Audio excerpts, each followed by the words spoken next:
पुलवामा आतंकी हमले में शहीद भारतीय सेना के जवानों को अलग अलग तरीके से लोगों ने श्रद्धांजलि दी।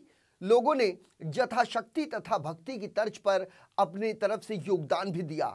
लेकिन एक ऐसा व्यक्ति सामने आया है जो राजस्थान के कोटा का रहने वाला है और ये मुस्लिम परिवार से है, और सबसे बड़ी बात यह है कि ये दिव्यांग है। लेकिन इसने जो कदम उठाया है, इसने जो फैसला किया है, वो काबिले तारीफ है। राजस्थान के कोटा के स्थानीय निवासी और 44 वर्षीय मुर्तजा हामिद ने अपनी टैक्स योग्य आय में से 110 करोड़ रुपए पुलवामा हमले के शहीद हुए जवानों के परिवार वालों को दान करने की इच्छा व्यक्त की है। मुर्तजा फिलहाल मुंबई में रहते हैं और शहीद जवानों के परिवार वालों की मदद करना चाहते हैं, जिसके लिए उन्होंने प्रधानमंत्री राष्ट्रीय राहत कोष में ये दान जमा करने की मंशा जाहिर की है। इसके लिए हामिद ने प्रधानमंत्री कार्यालय यानी पीएमओ को एक ईमेल भी किया है, जिसमें उन्होंने इस बात का जिक्र किया है कि वो दान के लिए प्रधानमंत्री नरेंद्र मोदी से मुलाकात करना चाहते हैं।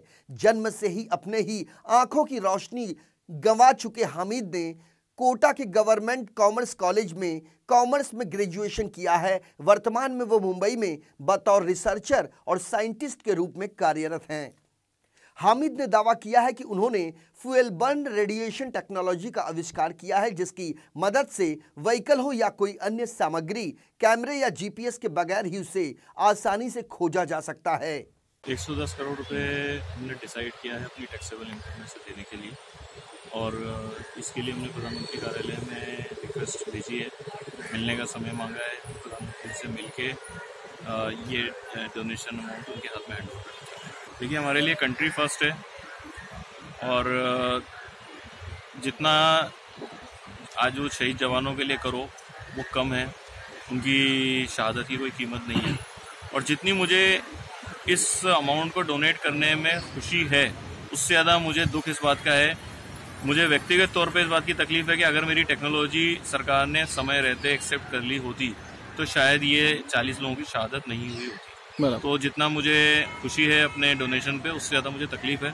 और मैं लोगों को ये मैसेज देना चाहता हूँ कि आपके पास जो भी कुछ है, आप जो भी करते हैं, चाहे आप मजदूरी करते हैं, चाहे आप साइंटिस्ट हैं, चाहे आप टेक्नोक्रेट हैं, चाहे आप ब्यूरोक्रेट हैं, आप अपनी क्षमता के अनुसार अपना सिर्फ थोड़ा सा पार्ट, अपना एक दिन का कंट्रीब्यूशन अगर इस कंट्री को देंगे तो शायद पुलवामा जैसी घटनाएं नहीं होंगी और हम एक यूनिटी के साथ में खड़े होंगे। मैं आपको ये चीज़ बार बार बता चुका हूँ, इसमें कोई सहायता किसी से ये हमारी टैक्सेबल इनकम जो हमें रिटर्न्स ऑन इन्वेस्टमेंट अपनी टेक्नोलॉजी के लिए मिलना है, उसका एक पार्ट है, और ये टैक्सेबल इनकम है, ये किसी से लिया हुआ या कलेक्ट किया हुआ डोनेशन नहीं है। ये फ्यूल बर्न रेडिएशन टेक्नोलॉजी है। इसमें बिना जीपीएस के या जीपीआरएस के या कैमरे के हम सैटेलाइट के माध्यम से रोड पे चलने वाली हर गाड़ी को ट्रैक कर सकते हैं, उसकी गतिविधियों को ट्रैक कर सकते हैं।